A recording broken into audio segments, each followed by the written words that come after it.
Oke, sudah muncul ya share screen saya ya? Sudah, Pak. Sudah, Pak. Ya. Oke, baik. Assalamualaikum warahmatullahi wabarakatuh. Waalaikumsalam warahmatullahi wabarakatuh. Oke, jadi kita masuk ke, ini sudah masuk ke pertemuan ke-6 ya, di mata kuliah Internet of Things. Nah, jadi untuk hari ini kita akan membahas mengenai jenis dari Electronic Development Board, atau biasanya yang lebih kita kenal itu adalah microcontroller ya. Jadi Electronic Development Board itu biasanya lebih kita kenal ya itu sebagai microcontroller ya.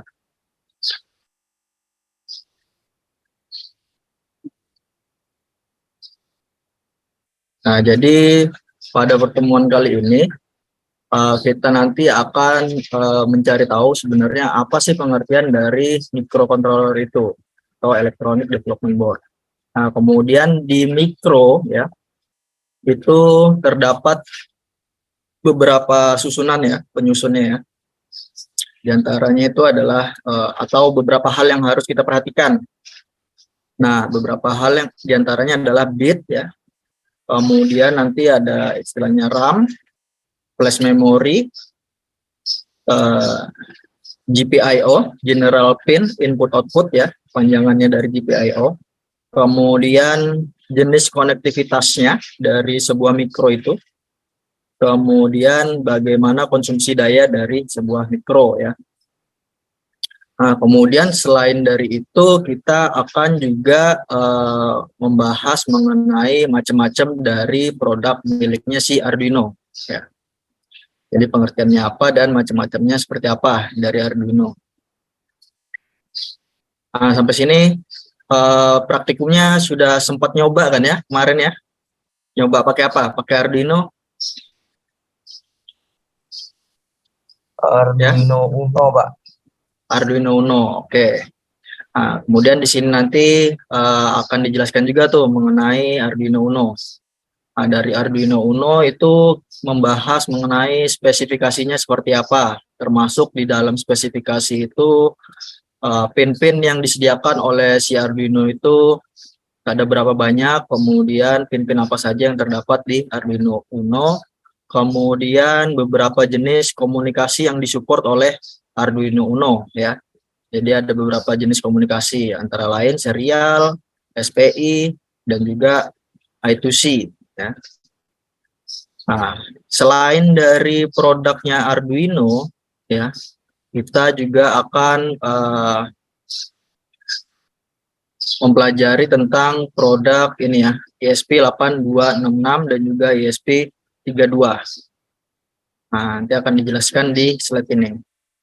Penjelasan dasarnya seperti apa, speknya juga seperti apa, kemudian pinnya di sini seperti apa, bentuk komunikasinya seperti apa. Nah, kalau di ESP32 dia bentuk komunikasinya mensupport wired dan wireless gitu ya.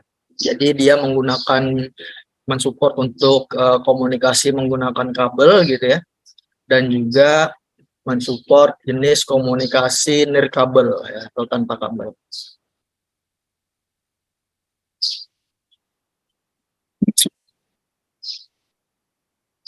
Oke, yang pertama ya, apa sih sebenarnya Electronic Development Board itu ya? Jadi Electronic Development Board itu adalah kumpulan dari komponen hardware. Oke, jadi dia merupakan kumpulan dari komponen hardware, di mana komponen hardware apa saja sih yang dikumpulkan ya? Di situ ada CPU ya, CPU untuk melakukan proses komputasi, kemudian ada memorinya ya untuk media penyimpanannya ya, kemudian dia juga punya input output ya. Jadi input output ini nanti berkaitan dengan yang sudah kita pelajari sebelumnya ya. Dia bisa kita hubungkan ke sensor gitu ya, ataupun bisa juga kita hubungkan ke aktuator gitu. Nah, sehingga apa? Sehingga dari beberapa macam kumpulan komponen hardware ini dia akan membentuk suatu sistem yang menyatu di dalam PCB, gitu ya. Jadi board ini itu bisa dibilang ini adalah PCB ya. Jadi print circuit board. Nah, kemudian ya di sini sesuai dengan perkembangan si electronic development board ini itu juga bisa disebut sebagai microcontroller ya. Pengendali skala mikro gitu ya. Nah, kemudian kalau kita lihat dari contoh gambar yang ada di slide di sini ya, ini adalah gambar pertama ini adalah Arduino Uno ya. Kemudian ini adalah gambar dari ESP8266, yang ini adalah ESP32, dan yang terakhir ini adalah Raspberry Pi ya. Mau tanya di sini ada yang sudah pernah di antara keempat ini yang mana yang sudah pernah selain Arduino Uno? Arduino Uno sudah pernah ya untuk praktikum ya.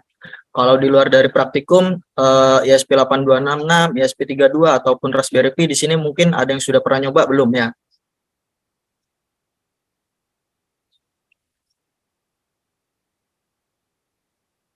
Ada yang sudah pernah nyoba? Belum ada ya? Belum, Pak, belum.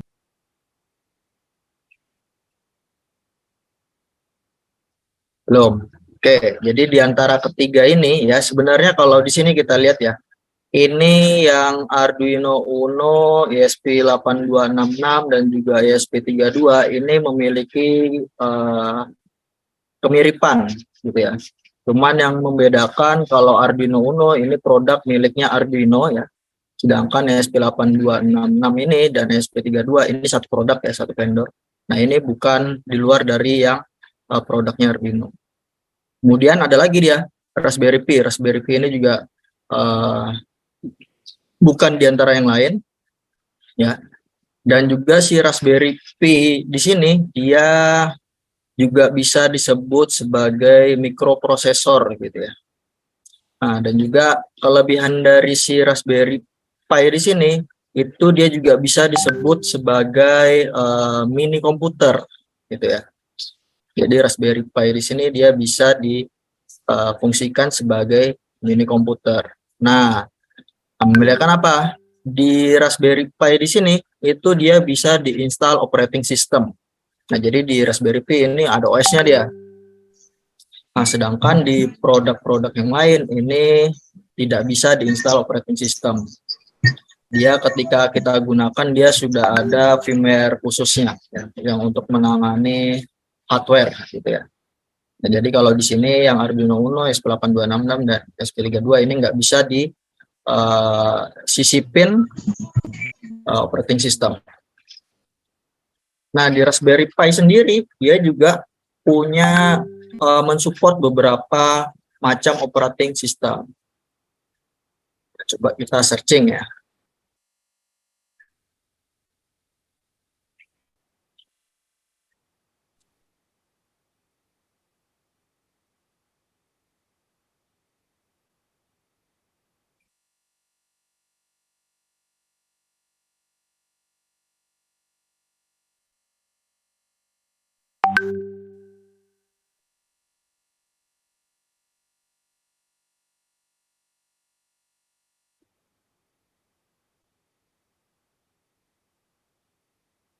Coba kita lihat.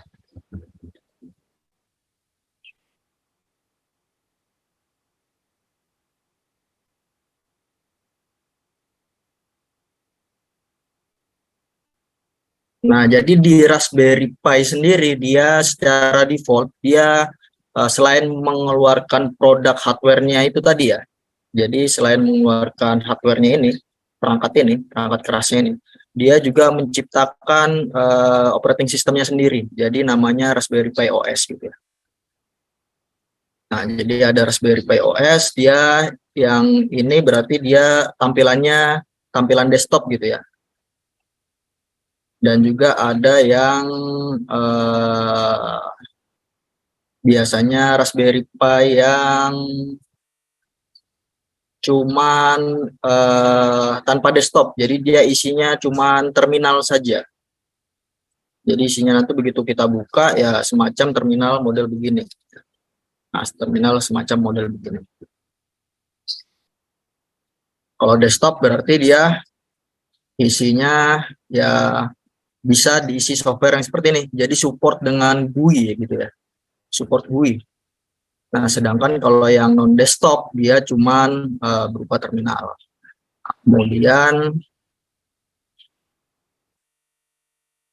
selain dari Raspberry Pi OS, coba kita cari.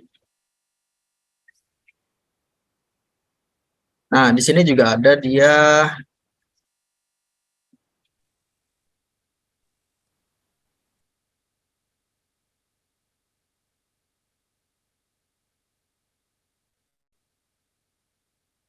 OS-OS yang lain ya. OS-OS yang lain yang bisa kita install di Raspberry Pi. Nah, ini Raspbian. Ini Raspbian ini yang bawaannya dari Raspberry Pi OS ya. Itu namanya adalah Raspbian gitu ya. Dia base-nya Debian, ya ini turunannya miliknya Linux gitu ya. Jadi base operating systemnya operating system Linux. Nah, kemudian ada sistem operasi OpenELEC ya.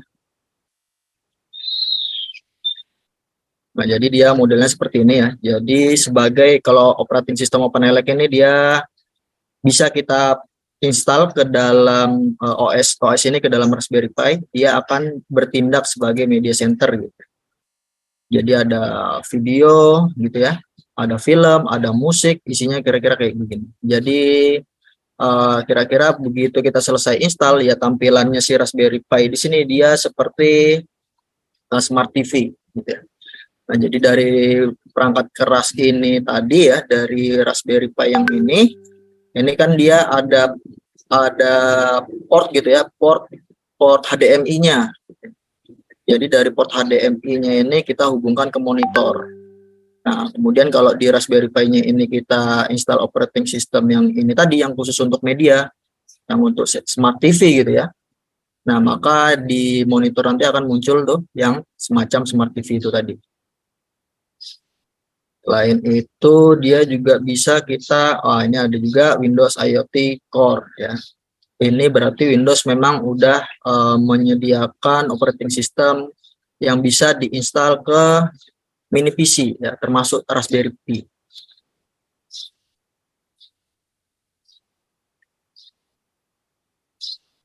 Nah, kemudian ini apa nih? RetroPie ya. Jadi operating system ini RetroPie ini sama base-nya Debian.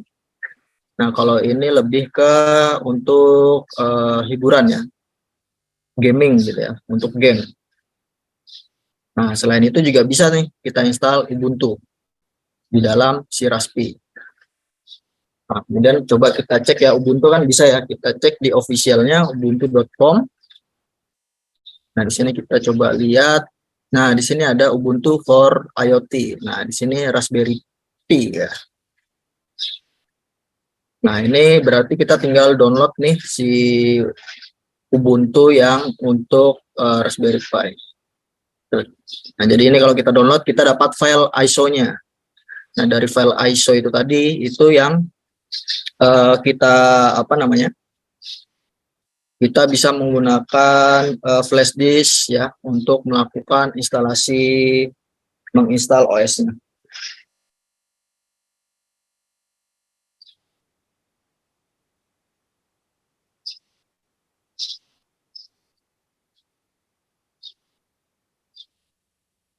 Nah, kalau kita lihat ya, berarti kan ini bisa untuk OS nih, si Raspberry Pi. Berarti ya spesifikasinya si Raspberry Pi itu memang jauh lebih besar dibanding ketiga ini ya. Jadi speknya dia memang speknya lebih tinggi. Nah, kemudian apa sih bedanya kalau kita mau bandingkan lagi si Raspberry Pi ini dengan komputer atau laptop pada umumnya ya, karena ini kan disebutnya sebagai mini PC itu ya, bisa difungsikan sebagai mini PC. Nah, keunggulannya si Raspberry Pi ini, dia punya pin GPIO. Nah, di mana kita ketahui kan, dari pin GPIO ini, dia bisa dihubungkan ke sensor maupun aktuator. Gitu. Jadi, kita bisa hubungkan ini ke sensor atau aktuator.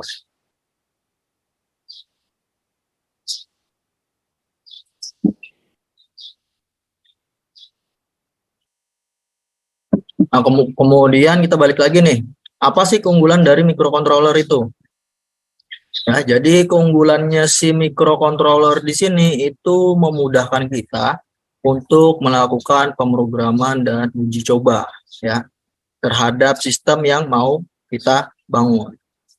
Nah, jadi dengan menggunakan microcontroller kita membuat program ya. Kemudian program itu nanti akan dikirimkan ya ke microcontroller yang dimana kemudian si microcontroller dia akan menjalankan perintah atau menjalankan instruksi sesuai dengan apa yang kita tulis ya, apa yang kita tulis di pemrograman kita.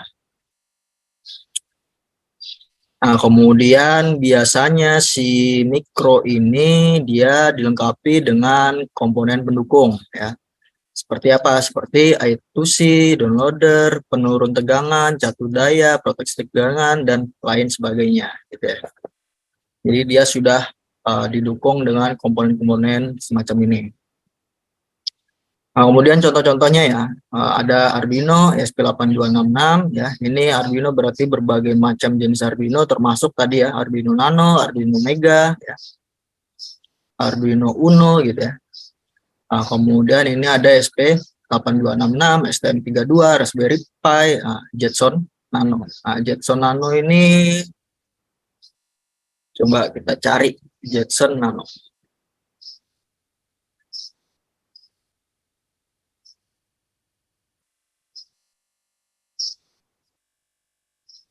Bentukannya seperti ini. Oh, ini merupakan produk miliknya si Nvidia. Jadi Nvidia ngeluarin produk Jetson Nano. Nah, ini speknya ya. Kalau di Jetson Nano dia sudah ada tuh GPU-nya. Jadi graphic card-nya dia sudah ada. Jadi sudah ada graphic card, processing unitnya sudah ditanamkan. Kemudian dia punya CPU quad core ya. Sudah 4 core berarti ya. Punya memori 4 GB. Nah, storage-nya 16 GB. Nah, berarti kalau kita lihat seperti ini, Jetson Nano ini juga di dalamnya bisa kita install operating system gitu ya. Dia berarti si Jetson Nano ini mirip seperti Raspberry Pi.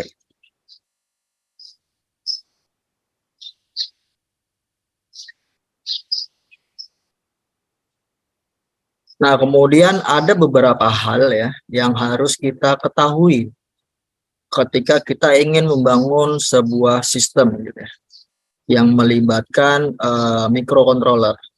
Jadi gimana sih caranya supaya kita tahu ya, atau hal apa saja yang harus kita ketahui untuk memilih microcontroller yang tepat ya, karena microcontroller ada banyak ya, ada ini tadi ya. Pasti yang harus kita ketahui ya, kita harus tahu spesifikasinya ya. Di antara lain itu adalah bit, kemudian RAM, flash memory, general pin input output atau GPIO, kemudian jenis koneksinya ya, koneksi boardnya itu mensupport nggak untuk IoT. Nah, ini nanti hubungannya dengan apakah dia sudah ada modul WiFi-nya, ataukah apakah dia sudah ada modul Bluetooth-nya, ataukah dia belum ada gitu ya. Kemudian bagaimana, seberapa besar konsumsi dayanya, itu juga harus kita pertimbangkan. Kemudian dari mikro tersebut itu pengembangannya seperti apa. Apakah dokumentasinya udah lengkap gitu ya, ataukah masih terhambat gitu ya. Artinya produk baru atau produk yang memang sudah tidak kedepannya tidak dikeluarkan lagi gitu ya. Kemudian dukungan dari komunitas seperti apa. Nah, komunitas ini nanti hubungannya dengan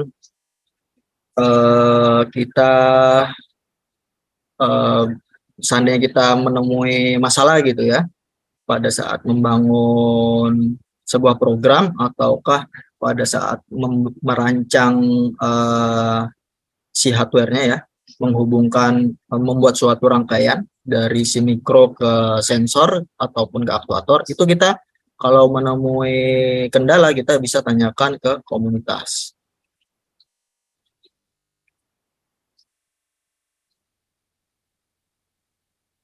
Oke, yang pertama itu adalah bit ya. Kita harus melihat spesifikasi bitnya ya. Bit yang gimana sih yang dimaksud ya? Jadi bit di sini itu berdampak ya atau berpengaruh terhadap kecepatan pemrosesan dari microcontroller ya. Jadi bit di sini itu berdampak pada kecepatan proses microcontroller ya. Di mana artinya kalau semakin besar bitnya maka proses komputasi yang dilakukan oleh si microcontroller itu akan semakin cepat juga ya. Nah, kemudian saat ini itu ya yang rata-rata yang masih populer dan paling banyak digunakan dia microcontroller itu bekerja pada 8 bit ya. Jadi yang paling banyak sekarang ini masih menggunakan 8 bit microcontrollernya. Nah, maksudnya apa sih Pak? Kalau microcontroller 8 bit itu ya. Jadi microcontroller 8 bit itu artinya adalah microcontroller itu dapat memproses 8 bit ya dalam satu waktu ya. Jadi dalam satu waktu dia akan memproses 8 bit. Nah, kemudian kalau seandainya data yang diproses itu lebih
Halo, halo.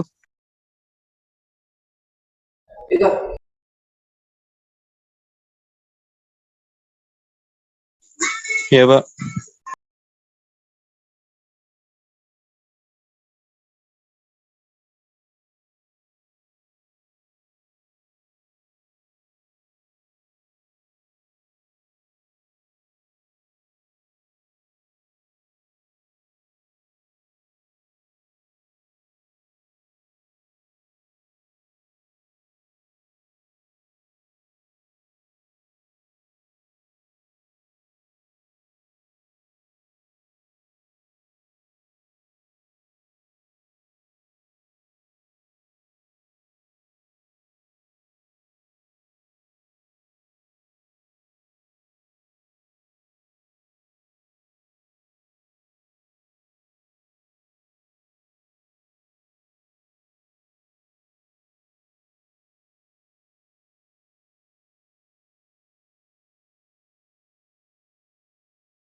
Mana bapaknya ini?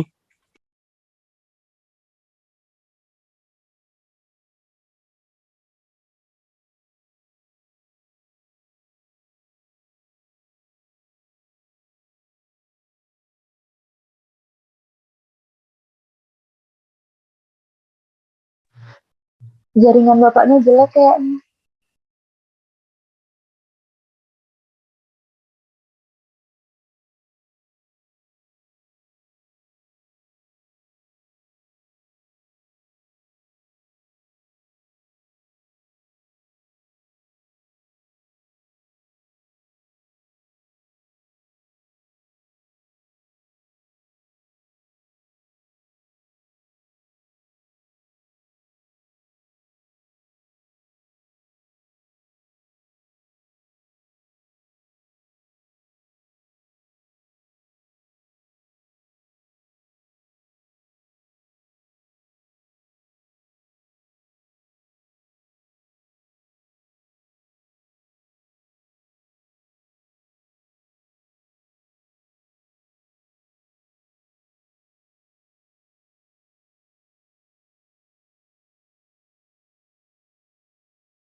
Oke, sorry ya, ada masalah koneksi tadi ternyata.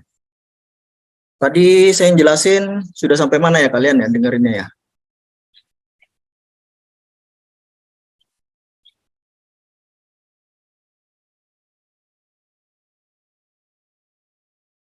Sudah sampai sini belum ya? Atau sebelum ini? Sebelumnya, Pak. Ya, yang itu, Pak. Yang ini apa sebelumnya? Ada yang bilang sebelumnya, ada yang bilang ini.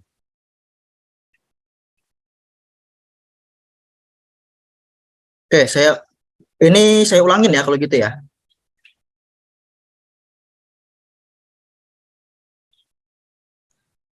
Ya, Pak, ya.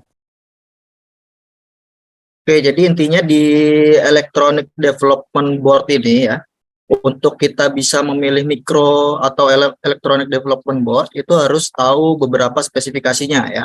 Ada bit, RAM, flash memory, GPIO, konektivitas board mendukung ke IoT, kemudian konsumsi dayanya seperti apa, kemudian pengembangan dari hardware maupun software tersebut, itu apakah masih dikembangkan gitu ya.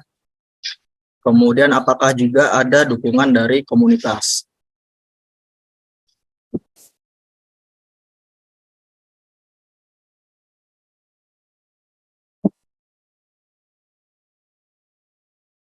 Nah, yang dimaksud oleh bit di sini itu keterkaitannya adalah semakin besar jumlah bit, maka semakin besar juga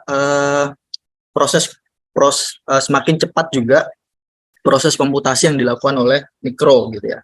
Jadi kalau bitnya semakin besar maka semakin cepat gitu ya. Jadi kalau kita milih mikro dengan dia bisa mengatasi dengan bit yang besar, maka dia akan jauh lebih cepat gitu ya. Nah, tetapi saat ini ya, itu yang masih jadi yang sangat populer gitu ya, dan juga banyak digunakan itu adalah microcontroller 8 bit ya.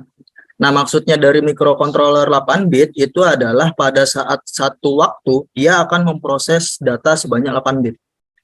Ya, jadi selama satu waktu dia akan memproses 8 bit. Nah, kalau data yang diproses itu lebih besar dari 8 bit ya, maka data itu tadi akan dibagi menjadi beberapa bagian gitu ya. Sehingga di mana isi dari masing-masing data itu tadi adalah 8 bit. Nah, kita katakanlah misalkan kita punya data yang mau diolah itu adalah panjangnya 16 bit ya. Nah, kemudian kalau kita dengan menggunakan microcontroller 8 bit gitu ya, dia dari 16 bit ini nanti akan dibagi menjadi dua proses ya. Ini proses yang pertama, kemudian di sini ada proses yang kedua gitu ya. Nah, di mana proses yang pertama ini berarti dia akan melakukan proses dari bit ke-1 sampai dengan bit ke-8 ya. Ini dilakukan di proses yang pertama. Kemudian proses yang kedua itu adalah dari bit ke-9 sampai bit ke-16. Nah, sehingga apa? Berarti kalau tadi dalam satu waktu, katakanlah satu waktu ini adalah 1 milisecond gitu ya. Maka untuk milisecond gitu ya. Maka untuk menyelesaikan data dengan panjang 16 bit, maka dia membutuhkan waktu 2 milisecond. Karena apa? Karena dia dibagi menjadi dua proses gitu ya. Dua satuan waktu ya. Nah, kalau dia lebih besar lagi, misalkan 32 ya berarti dia akan 32 dibagi 8 gitu ya. Jadi ada beberapa proses gitu. Nah, itu yang dimaksud dari microcontroller 8 bit. Nah, kemudian selain dari bit tadi ya, bit tadi berarti apa? Hubungannya dengan kecepatan pemrosesan di microcontroller. Nah, kemudian yang selanjutnya di sini kita juga harus memperhatikan RAM-nya. Gitu.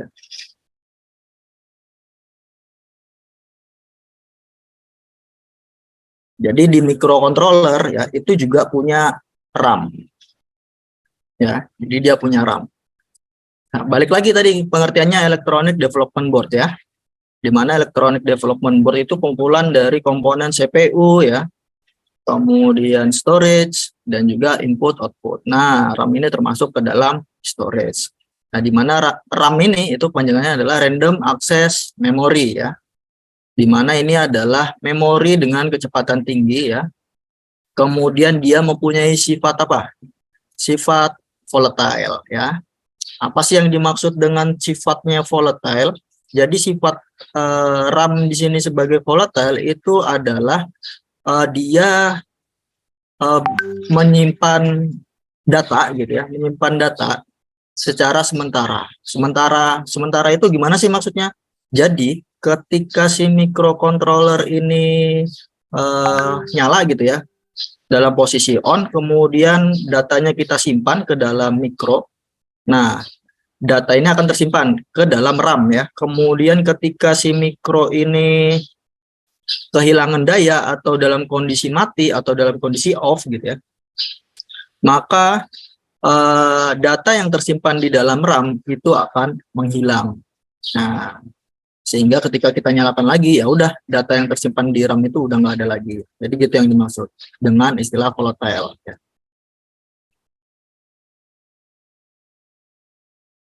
Nah, jadi rata-rata semua microcontroller itu punya RAM ya, di mana RAM ini nanti dipakai dia untuk bisa mengerjakan beberapa instruksi secara bersamaan dalam satu waktu.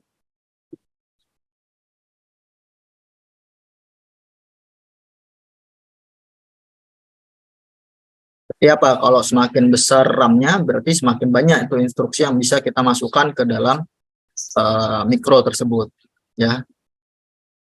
Nah, kemudian yang selanjutnya itu selain dari RAM ya, memori yang lain adalah flash memory ya. Nah, kalau berbeda dengan RAM ya, yang sifatnya volatile, di flash memory ini sifatnya non volatile ya.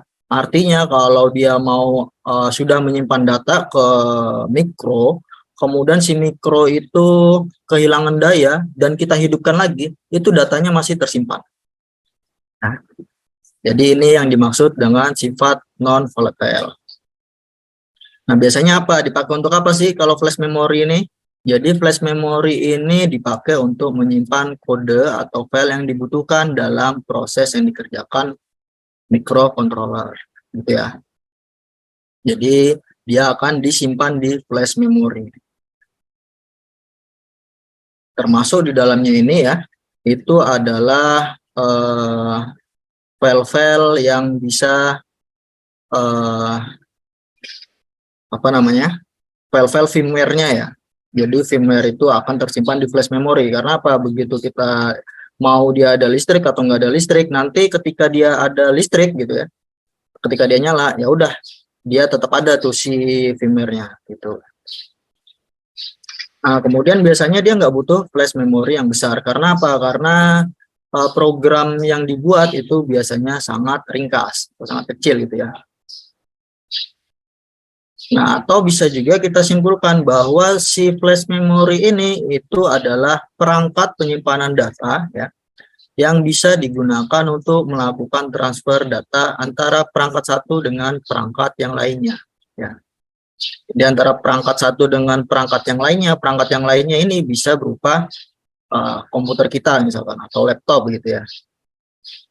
Nah, kemudian di dalam flash memory ini digunakan komponen PROM atau Programmable Read Only Memory ya. Nah, jadi PROM ini itu kemudian diimplementasikan ke dalam flash memory.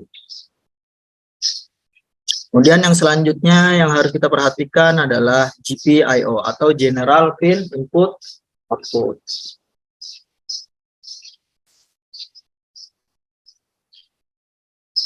Nah, jadi pin di sini itu bisa digunakan sebagai pin input atau output pada sebuah microcontroller ya, di mana fungsinya itu nanti akan menghubungkan dari sensor yang kita punya ataupun aktuator yang kita punya ke dalam microcontroller.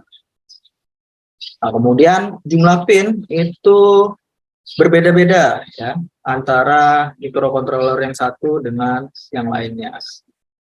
Nah, kalau kita lihat di sini, ini contohnya adalah board miliknya ATmega 328 ya. Dimana kalau kita perhatikan di sini dia punya GPIO sebanyak ya 28 pin. Nah, kemudian di sini dia sudah ada ya penggunaannya ya. Ini untuk pin 2 sampai dengan pin 6 ya, pin 2 sampai pin 6. ini dipakai untuk pin digital ya. Kemudian di sini ada lagi tambahan lagi pin digitalnya di pin 11 sampai pin 14. Dan juga ada lagi nih pin digitalnya di pin 19, 15 sampai 19. Nah, kemudian ada pin analognya juga, dia support pin analog. Nah, jadi kalau untuk sensor-sensor analog itu bisa dihubungkan ke pin analog, dan juga kalau sensor digital kita bisa menghubungkan ke pin digital. Kemudian di sini ada VCC, ini yang untuk power yang keluar. Jadi misalkan sensor kita butuh tegangan gitu ya, butuh tegangan untuk bisa beroperasi, maka kita bisa ambil dia dari pin ini, pin 7 ataupun pin 20. Nah, ini pin 7 atau pin 20, ini kita akan hubungkan ke sensor yang membutuhkan sumber tegangan tadi gitu. Kemudian di sini ada ground. Ground ini dia yang minusnya gitu ya. Jadi VCC ini plusnya, ground ini minusnya.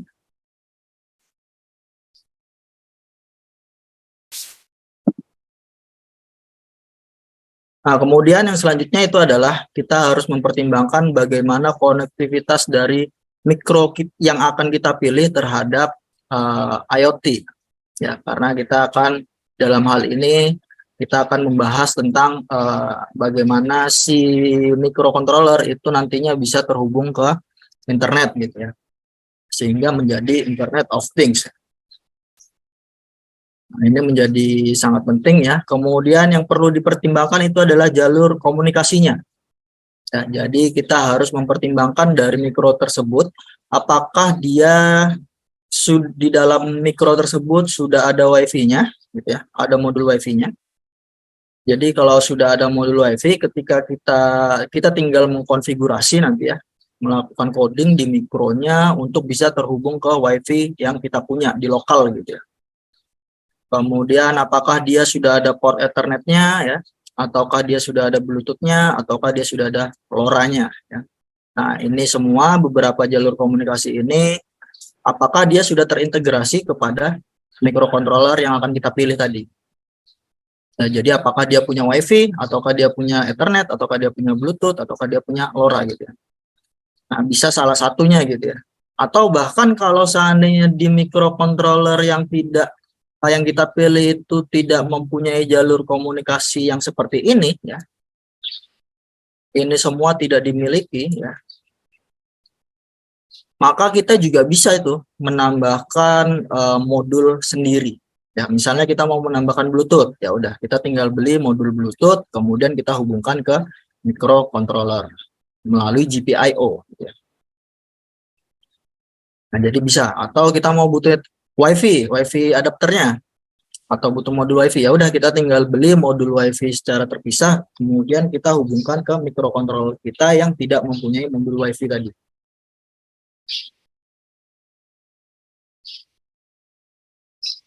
Nah, kemudian apa sih yang harus diperhitungkan ya?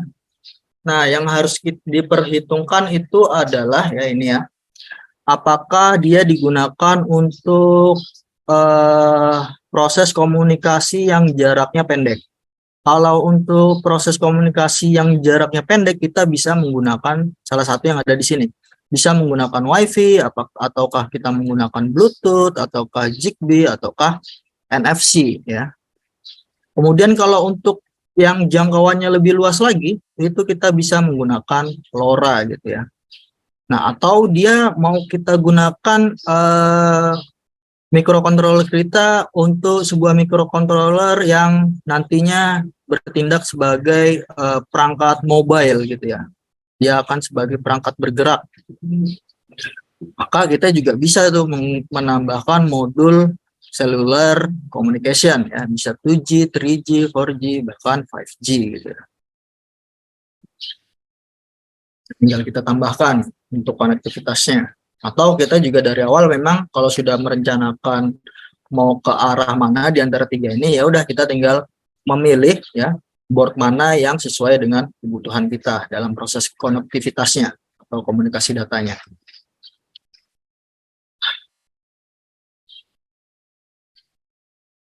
Kemudian yang lain ya, yang harus kita perhitungkan itu adalah konsumsi dayanya dari sebuah microcontroller. Nah, kenapa hal ini penting ya? Kita harus memperhitungkan di awal kita mau membangun sistem ya, perangkat itu nanti itu mau ditaruh di mana. Kalau seandainya dia mau kita taruh ke lingkungan yang misalkan kita mau taruh dia ke daerah pegunungan misalkan, ataukah mau kita taruh dia di hutan gitu ya. Artinya apa? Kalau kita taruh ke daerah tersebut, di daerah tersebut kan belum tentu ada sumber listrik atau bisa dikatakan tidak ada sama sekali sumber listrik. Nah, maka apa? Maka kita sebagai solusinya kita juga bisa tuh memanfaatkan nantinya menggunakan solar panel ya sebagai sumber daya listrik untuk microcontroller kita. Cuman apa? Cuman yang perlu kita perhitungkan di sini eh, pasokan daya listriknya itu yang dihasilkan oleh solar panel pasti sangat-sangat terbatas. Oleh karena itu, kita perlu memperhitungkan konsumsi daya dari mikro yang akan kita pilih gitu ya. Nah, otomatis apa? Kalau seandainya dia konsumsi dayanya rendah, maka si mikro kita tadi yang kita gunakan tadi itu akan bisa aktif ya, bisa aktif jauh lebih lama gitu ya. Nah, sehingga kita tidak perlu khawatir. Kemudian yang selanjutnya itu perangkat, pengembangan, dan komunitas ya, ini tadi yang saya bilang. Jadi kita harus perhatikan tuh dari memilih mikro itu tadi, itu kita harus memperhatikan ya gimana dokumentasinya ya, biasanya ada di official websitenya gitu ya, dokumentasinya lengkap atau enggak ya, baik dari software maupun dari hardware-nya gitu ya. Nah, nanti kalau di software ya, itu berarti misalkan di sini dia library-nya udah lengkap atau enggak. Nah, kalau dia terus berkembang gitu ya, otomatis library yang akan mendukung dari mikro yang kita gunakan itu akan semakin banyak ya. Kita tinggal milih mau pakai library yang mana gitu ya. Nah, nanti kalau kita sudah memakai library itu tujuannya apa? Kita akan jauh lebih mudah untuk melakukan pembuatan aplikasi IoT. Ya, karena kita tinggal manggil library-nya. Nah, kalau di Arduino ini kan dia makainya apa dia? Pakai bahasa C kan ya. Nah, base-nya adalah bahasa C. Nah, kemudian dari segi komunitas itu ya tadi ya, juga penting karena apa? Kalau seandainya kita lagi melakukan ngoprek gitu, lagi ngoprek perangkat keras, lagi ngoprek mikro, terus kita nemui masalah ya, ini bisa kita lempar ke komunitas.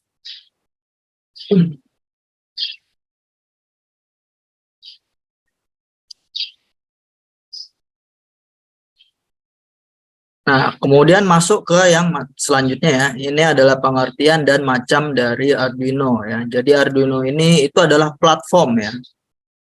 Jadi ada platform atau perusahaan gitu ya, yang dimana dia si perusahaan Arduino ini dia menciptakan hardware dan software ya, yang sifatnya itu open source.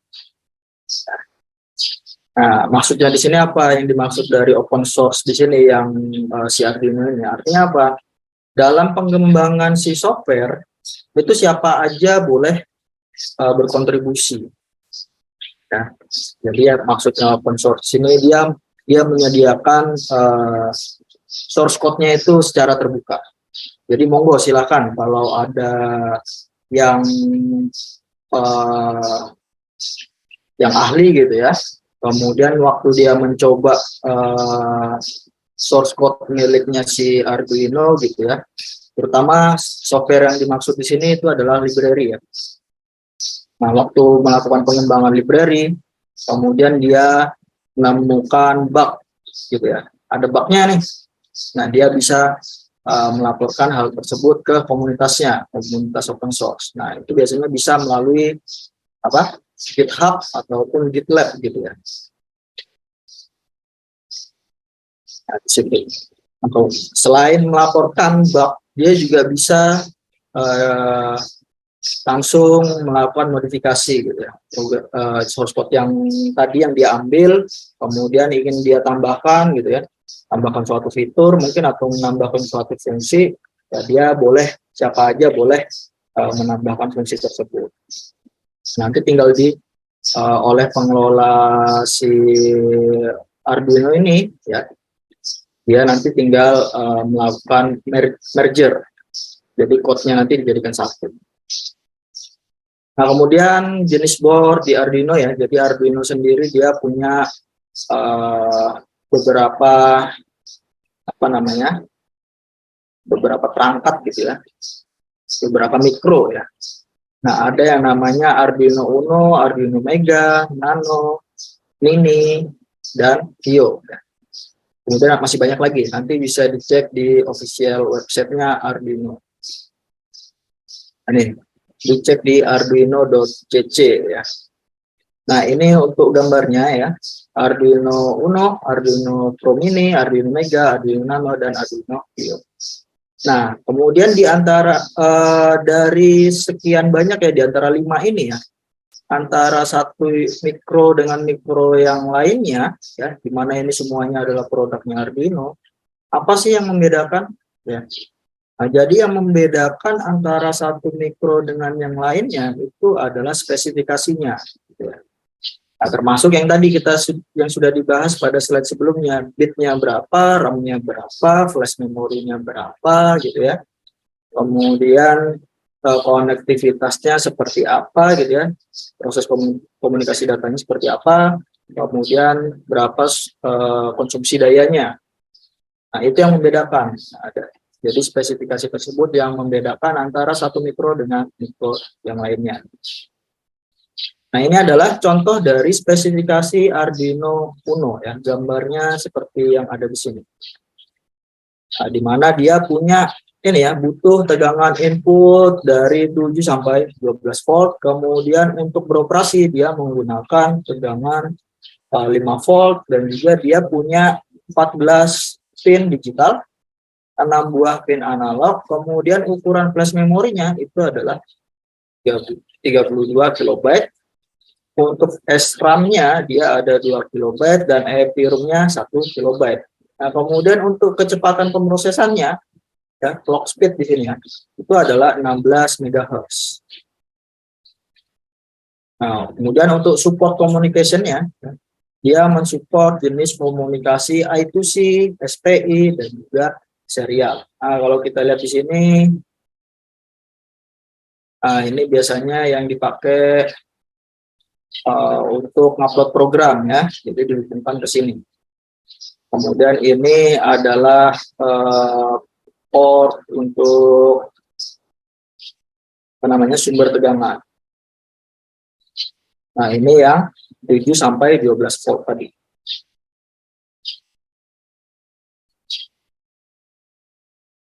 Nah, yang ini tadi ya, yang ini untuk menghubungkan ya, menggunakan kabel serial ya. Jadi menggunakan kabel serial menghubungkan dari si mikro ini ke laptop kita atau ke komputer.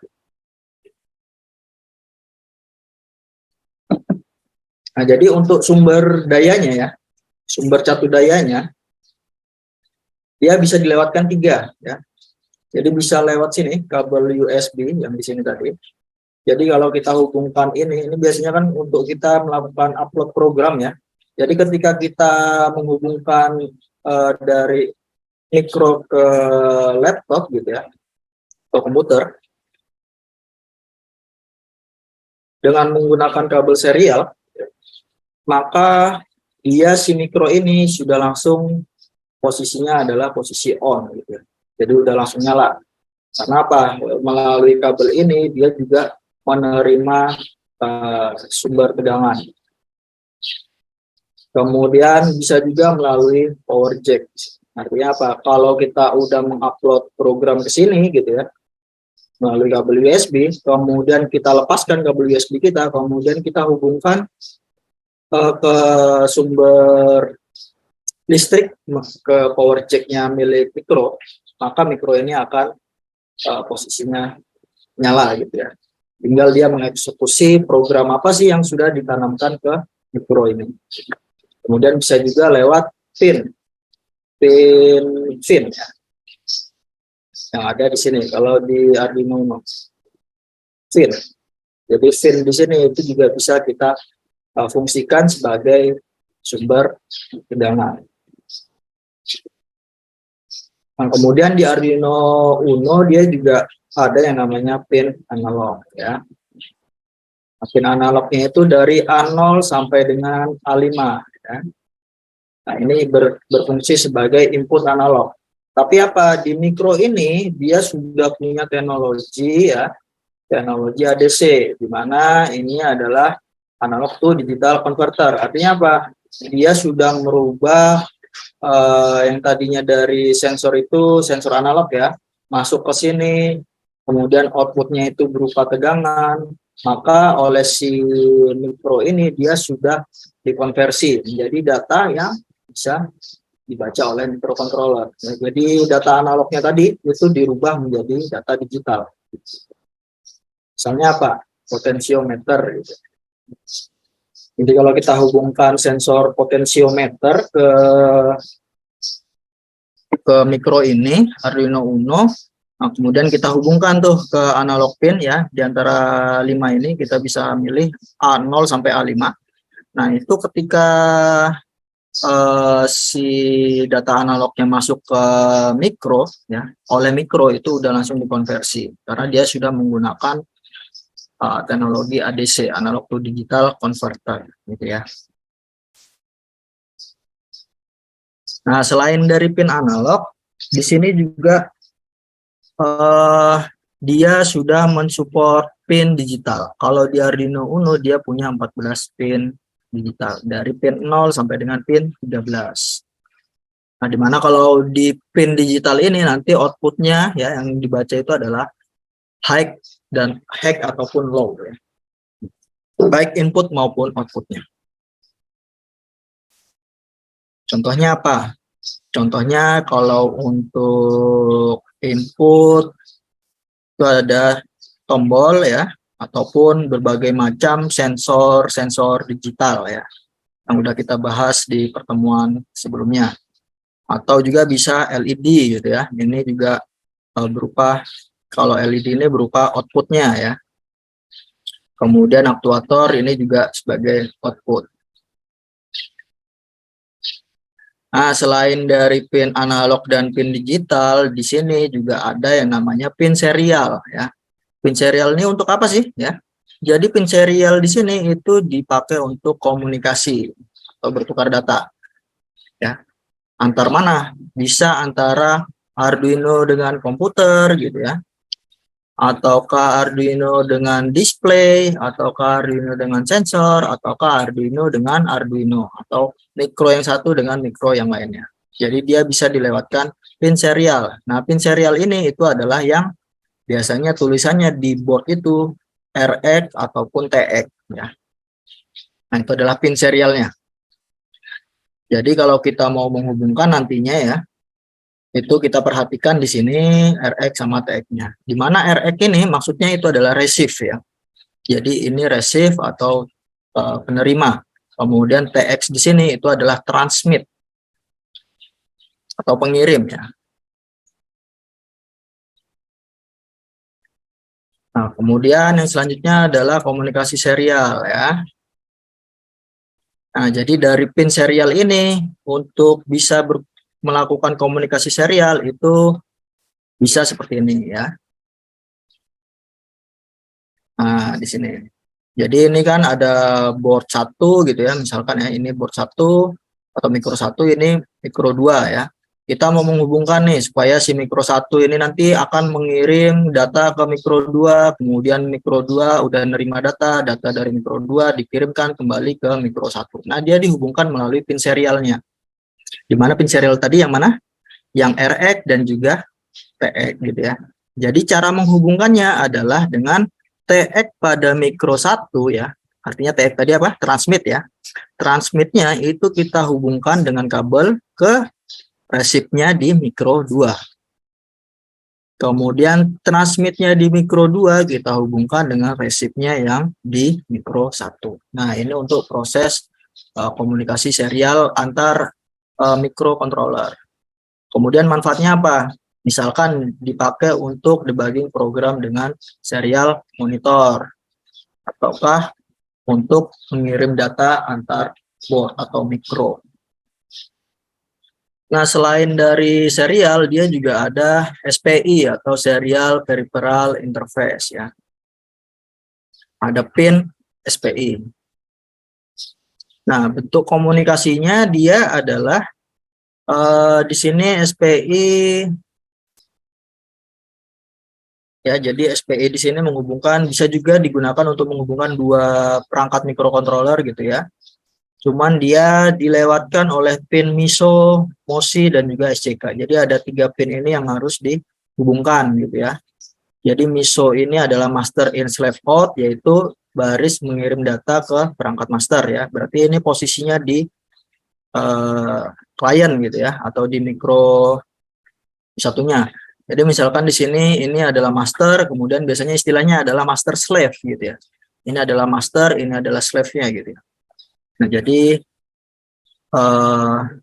kalau MISO berarti MISO-nya itu nanti yang terdapat di sini, di slave ya. Jadi terdapat di sini. Ini adalah MISO, nanti kita hubungkan. Pin MISO yang ada di sini itu akan kita hubungkan ke pin MOSI ya. Ada di sini. Nah, kemudian selain itu dia juga harus menghubungkan pin apa? Ini ya, SCK. Nah, jadi pin SCK di sini dia untuk sinkronisasi transmisi data. Ya, jadi yang dikirimkan itu nanti adalah dia akan melakukan akan mensinkronkan kondisi waktunya. Jadi waktu antar mikro itu akan disinkronkan. Nah, jadi sini SCK-nya akan dihubungkan ya antara yang di master dan dihubungkan dengan SCK yang ada di slave-nya.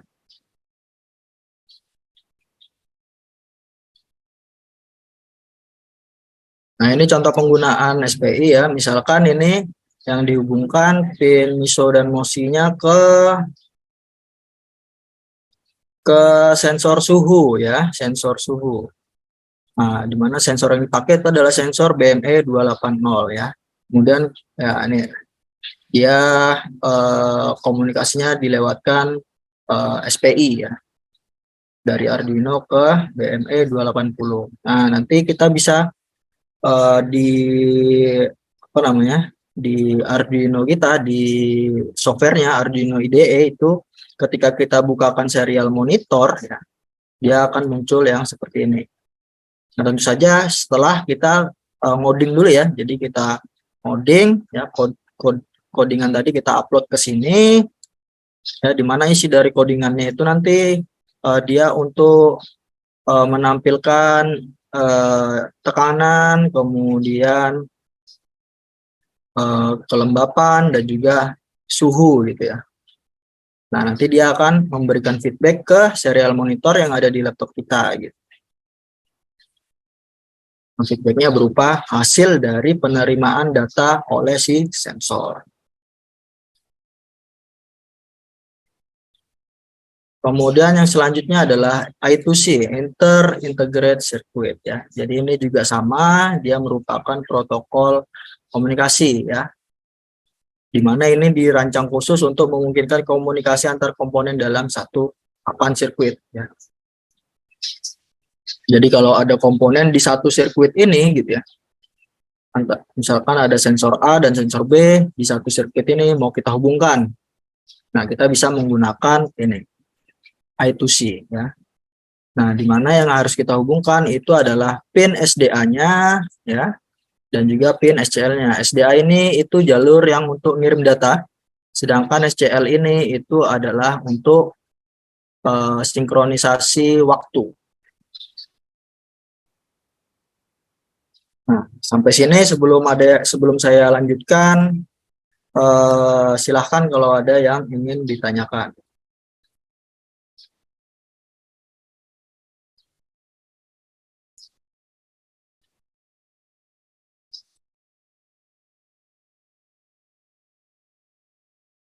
Silahkan kalau ada yang mau ditanyakan. Masih ngikutin kah? Kalau masih, coba ketik chat masih gitu.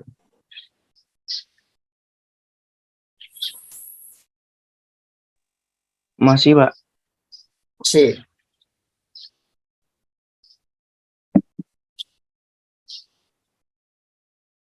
Coba kalau yang masih ngikutin, ketik chat masih gitu.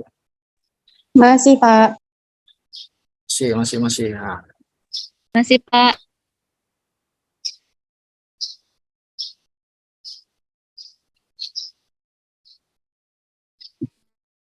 Masih, Pak. ya.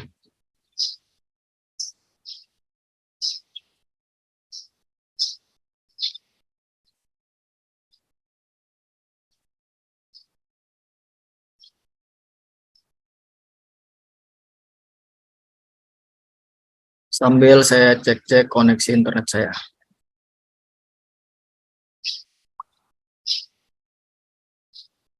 Oke, saya lanjutin ya. Ternyata masih banyak yang ngikutin. Itu tadi ada ngirim ini ya, absen ya. Boleh dikirim ulang nanti. Karena ketumpuk tuh.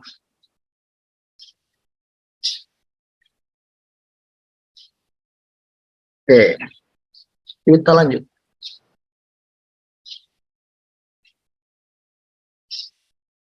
Tadi kan spesifikasi dari Arduino Uno ya.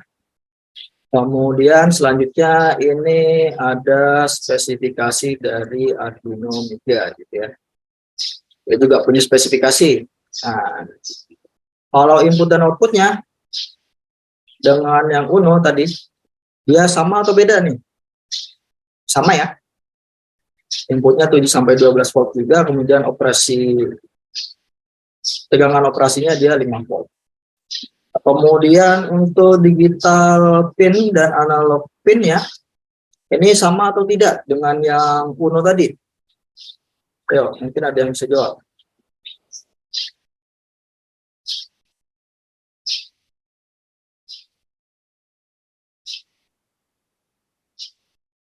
Yang masih ingat. Pin digital ya, jumlah pinnya ini sama tidak dengan yang Arduino Uno?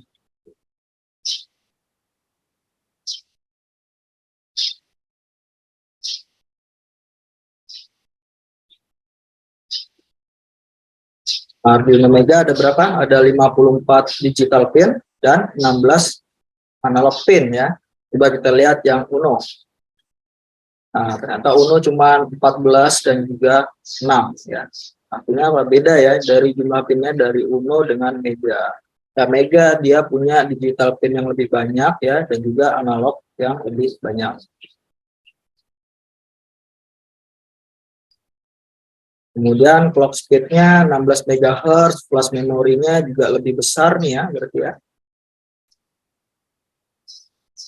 Flash memorinya juga besar, kemudian SRAM dan FP-ROM-nya juga lebih besar.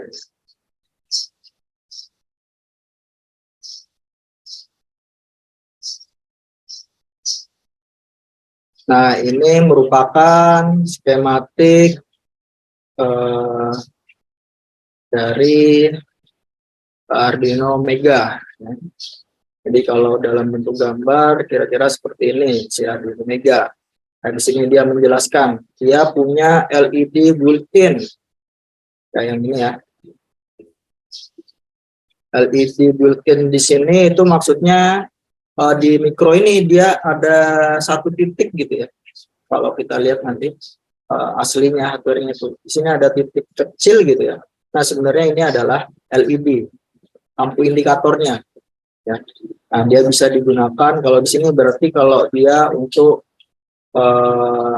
ya misalkan dia kita bisa pakai, misalkan kita nulis program kemudian kita trigger tuh dalam kondisi tertentu LED built-in yang di mikro ini dia akan menyala, berarti ya yang ini nanti akan menyala LED built-in yang di sini. Kemudian selain itu di sini ada LED juga, tapi LED yang di sini dia untuk menandakan power. Jadi kalau dalam kondisi ada power ya, artinya dia dalam posisi nyala gitu ya. Ini akan LED-nya akan nyala. Kemudian ada banyak lagi macamnya di sini, macam-macam pinnya. Bisa dilihat sendiri nanti.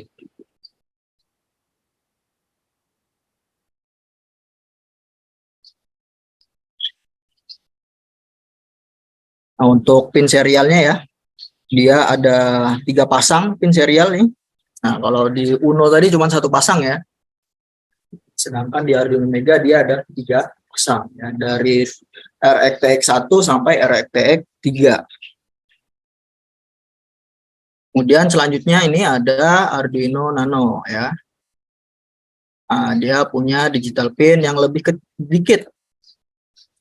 Pin digital dan pin analog yang lebih sedikit dibanding Mega. Kemudian clock speed-nya sama, tapi flash memory, SRAM, dan EPROM-nya dia masih di bawah dari si Mega.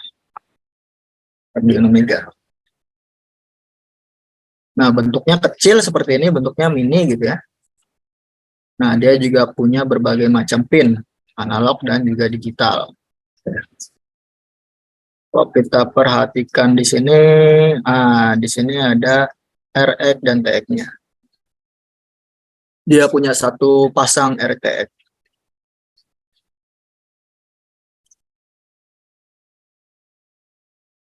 Nah, berarti kalau kita mau menghubungkan si mikro ini dalam kondisi master slave gitu ya, kita hubungkan mikro ini dengan mikro yang lainnya, kita menggunakan ini ya, pin MISO atau pin MOSI, tergantung nanti mana yang mau dijadikan master dan ataukah dia mau dijadikan slave, kemudian SCK-nya ini yang kita hubungkan. Jadi antara ini atau dan juga ini, antara MOSI atau MISO ini harus kita hubungkan dengan mikro yang satunya, kemudian dan juga yang SCK-nya ini untuk synchronize waktu.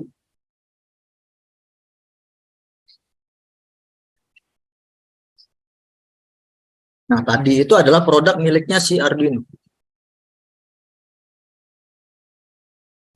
Nah, sekarang adalah produk miliknya si Espressif System. Nah, jadi Espressif System dia memunculkan produk yang namanya ESP8266. Ya, di mana ESP8266 ini merupakan SoC. ESP8266 ini merupakan SoC atau System on Chip ya. Sistem on Chip Wi-Fi ya. Nah, jadi ini merupakan sudah ada modul Wi-Fi di dalam boardnya. Nah, ini biasanya kalau kita memang sudah mau goals-nya nanti membangun sebuah perangkat yang terhubung ke internet, maka bisa langsung memilih si produk miliknya Espressif System ini, ESP8266 ya, karena di dalam mikronya dia sudah ada Wi-Fi-nya. Kemudian dia juga sudah support input, output analog dan digital. Kemudian PWM, SPI, dan juga I2C, dan lain sebagainya. Nah, kemudian di ESP8266 ini dia konsumsi dayanya termasuk masih rendah juga. Nah, kemudian pengembangan dari ESP8266 ini dia mengeluarkan produk baru ya, produk kembangan. Produk kembangannya itu adalah Node MCU dan juga Wemos. Nah, jadi ini produk pengembangannya. Ini adalah Node MCU dan ini adalah Wemos ya. Nah, ESP8266 itu yang mana sih? Nah, ESP8266 itu yang ada di sini nih. Jadi kecil bentuknya dan juga ini. Nah, jadi ini adalah ESP8266. Taunya dari mana? Karena ini yang bentuknya kayak cacing ini, gitu ya. Yang ini. Ini merupakan modul Wi-Fi-nya. Nah, tuh. Jadi ini kembangan dari ESP8266, yaitu adalah Node MCU dan Wemos.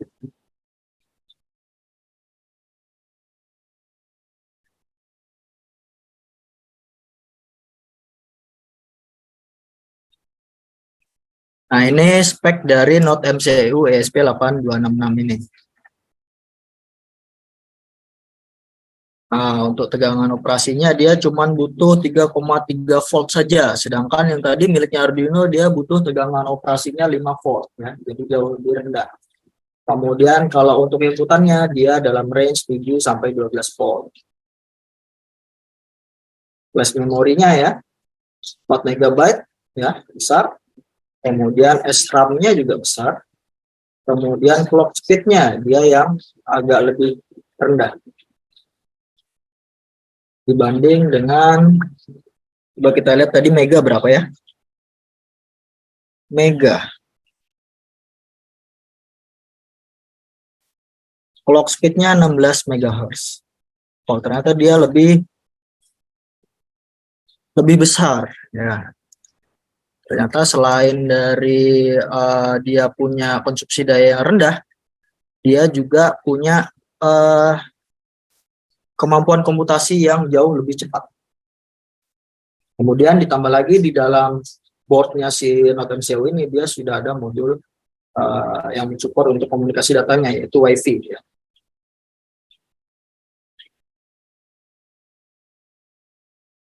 Kemudian dari ESP8266 dikembangkan lagi yang namanya ESP32. Nah, jadi Expressive System dia mengembangkan produk 8266-nya menjadi ESP32. Di mana di microcontroller ini bukan cuma Wi-Fi, ya, bukan cuma Wi-Fi, tapi dia sudah ada Bluetooth-nya.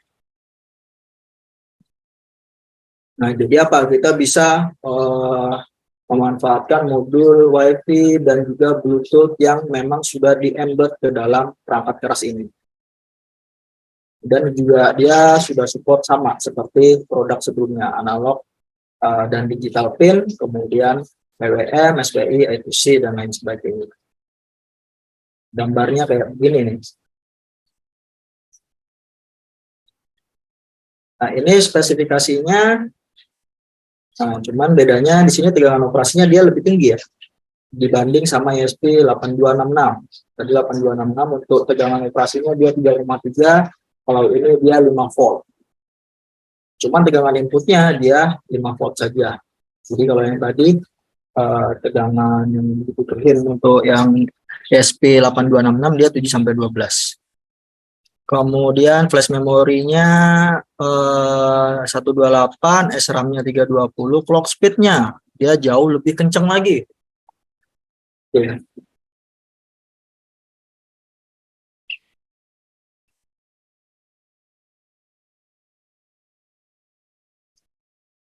Nah, ini gambar ini adalah bentuk skemanya ya. Nah, kemudian di ESP32 dia mensupport komunikasi kabel ya. Jadi jenis komunikasi kabel yang disupport itu ada I2C ya, SPI, dan juga quad. Jadi I2C itu inter-integrated circuit ya, seperti yang sudah dijelaskan tadi sebelumnya, di mana dia menghubungkan dari pin SCL dan juga pin SDA gitu. Di mana pin SCL itu terdapat pada pin 22 dan SDA itu di pin 42. Kemudian untuk SPI-nya dia melalui pin MOSI, MISO, dan SCK, dan juga ada CS di sini. Kemudian untuk UART ya, UART ini adalah Universal Asynchronous Receiver Transmitter. Oh, ini adalah atau yang tadi ya itu sebagai serial ya, kasih serial ya. Dia ada RX type-nya. Ini menggunakan kabel. Kemudian dia juga bisa tanpa kabel atau wireless ya, di mana dia ada modul Wi-Fi dan juga modul Bluetooth. Nah, modul Bluetooth-nya dia udah berjalan di Bluetooth versi 4. Kemudian untuk Wi-Fi-nya dia udah mensupport Wi-Fi 802.11 BGN ya. Mana kecepatannya dia bilang bisa sampai 150 megabit per second.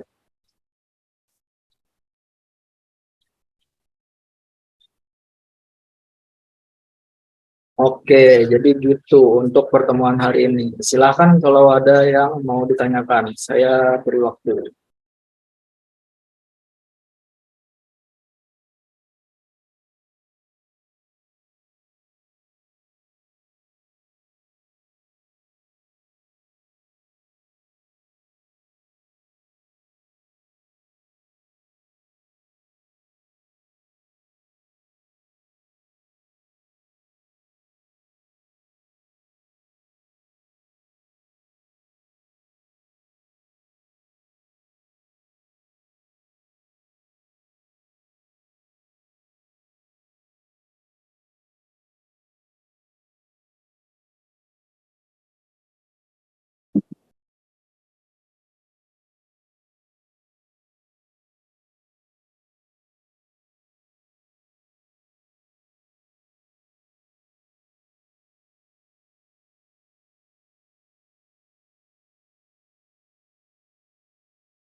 Ada yang punya gambaran semester berapa ya kalian ya? Semester 5 apa semester 7 ya? Semester 5, Pak. 7, 5 Pak. ya? 7, Pak. Oh, 5 dan 7. 7. Nah, baik 5 maupun 7, kira-kira ada nggak yang mau nanti skripsinya ke situ yang berhubungan dengan perangkat keras tuh?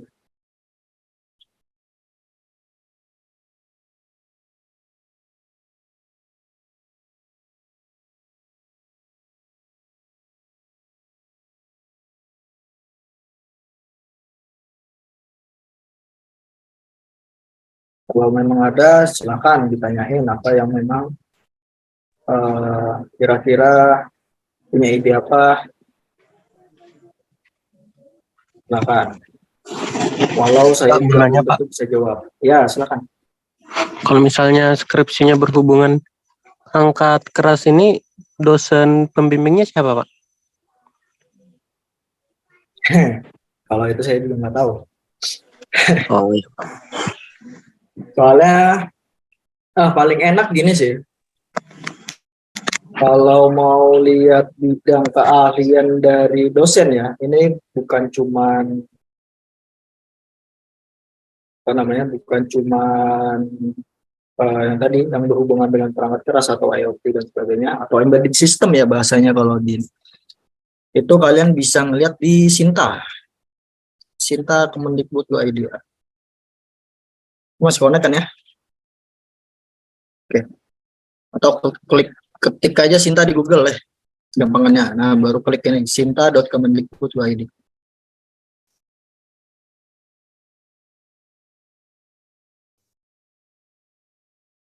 Ini cara ngelihat penelitian dari dosen yang akan kalian ajukan sebagai, yang akan kalian lamar lah sebagai pembimbing.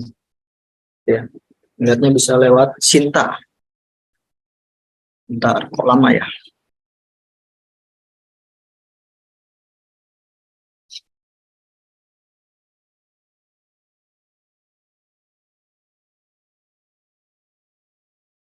Nah, dari Sinta ini kita bisa nyari nih, bisa nyari berdasarkan autor misalkan, ya dosen di TI misalkan siapa namanya, bisa juga lewat sini. Atau kita bisa lihat dari afiliasi, ya. Kalau afiliasi berarti di sini kita ketikkan Universitas Muhammadiyah Kalimantan Timur, ya.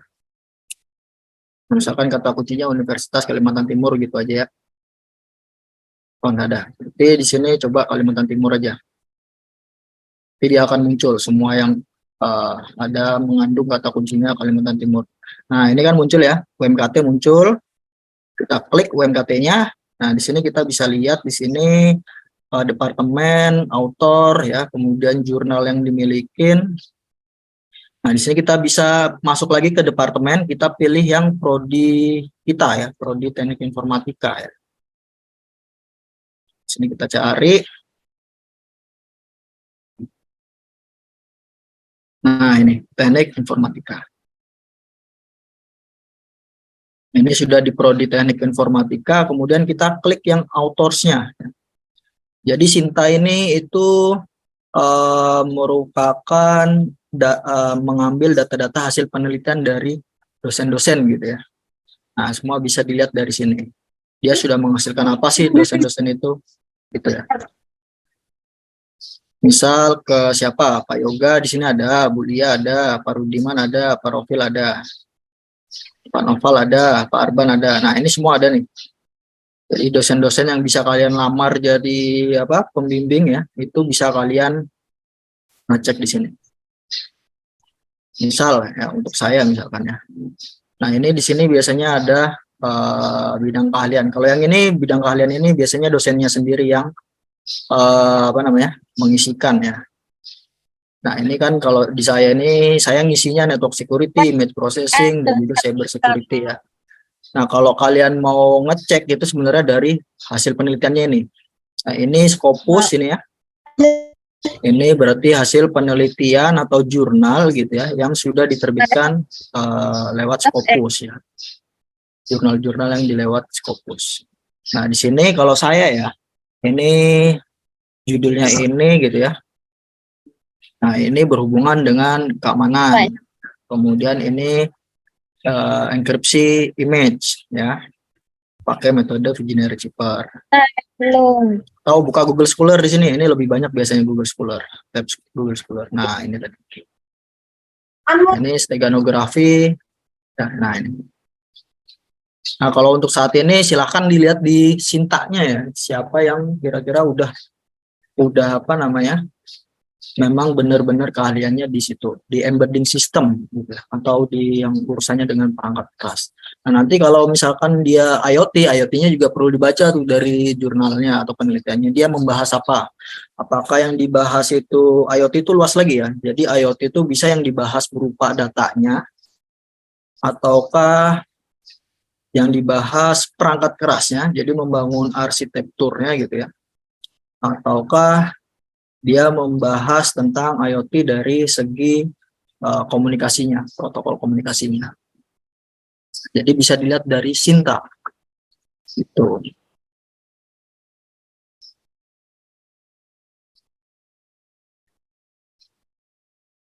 Siapa tadi yang nanya ya? Saya Pak Ali. Siapa? Ali Zainal. Ali Zainal. Mau ke mana? Sudah ada rencana mau ngambil topik apa? Semester 7 ini ya? Iya pas semester 7. Kalau rencana Harusnya sih kemana?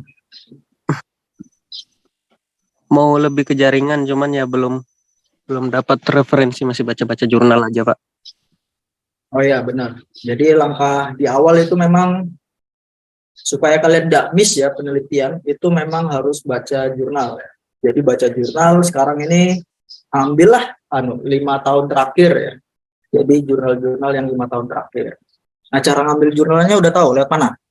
Bisa lewat Google Scholar ya, atau bisa juga akses di, ntar saya tunjukin deh.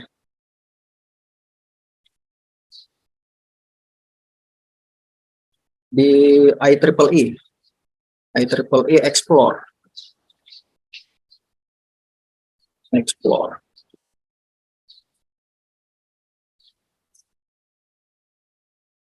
Nah, ini IEEE Explore.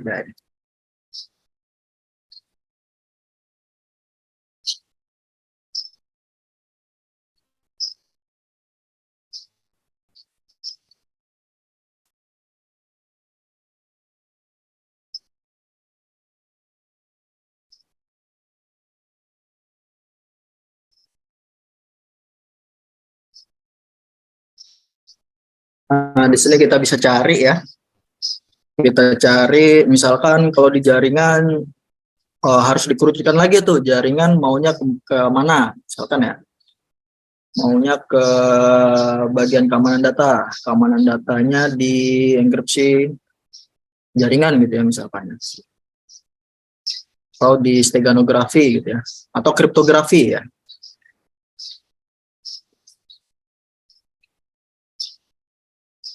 Kriptografi ya. Atau bisa juga kata kuncinya berdasarkan metode yang mau dipakai. Nah, tapi biasanya kalau untuk awalnya yang general dulu ya, baru nanti baca-baca jurnal baru nemu tuh dia mau ngambil apa namanya ke metode apa. Ini bisa kita sort sekarang 2022 kan. Kemudian kita ambil 5 tahun terakhir, berarti 2000 berapa? 2017 ya. Play.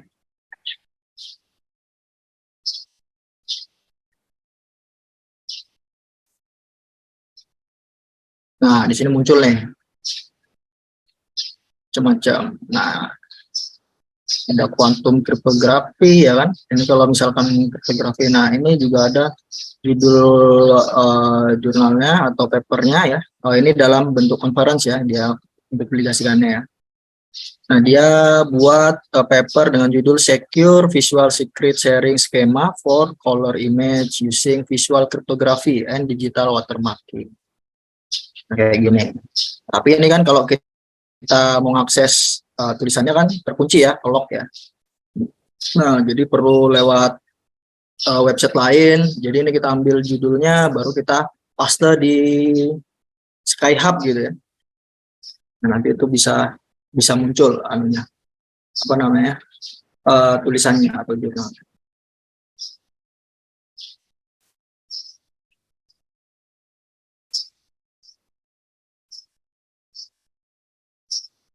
Jaringannya mau ke arah mana, Mas?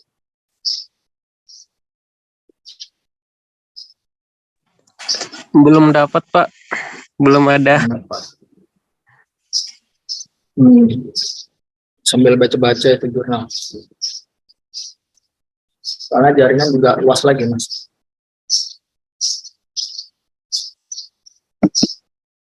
Ya, itu langkahnya udah benar sih. Memang harus baca jurnal dulu. Atau baca-baca paper yang ada. Setelah itu nanti baru bisa bisa menentukan dia mengambil apa. Atau mungkin bisa juga triknya sih kira-kira misalkan kalian ya pejaringan di prodi, misalkan yang tadi yang lihat dari itu ya, dari Sinta, atau nanya ke teman-teman yang lain, dosen-dosen di prodi itu kira-kira siapa yang di bidangnya jaringan gitu ya. Setelah itu langsung temuin ke dosen yang akan diajukan tadi, Pak, kira-kira Bapak punya ide nggak kalau saya mau ngambil jaringan, Pak, gitu. Bisa model kayak gitu. Atau kan misalkan yang lain, misalkan yang interest ke data science ya, atau machine learning, bisa langsung ngadep ke calon promotor atau calon pembimbing, ditanyakan aja. Mungkin aja si dosen-dosen tersebut mungkin udah punya gambaran riset yang akan dia dalamin untuk semester ini. Nah, kalian tinggal bagian yang ngerjain lah ibaratnya. Gitu. Jadi udah nggak usah pusing. Jadi biasanya kalau dosen udah punya gambaran seperti itu, kalian udah tinggal dibimbing aja. Gitu. Tanpa harus mikirin sana kemari kan. Oke, kira-kira itu ya. Mungkin ada lagi pertanyaan yang lain?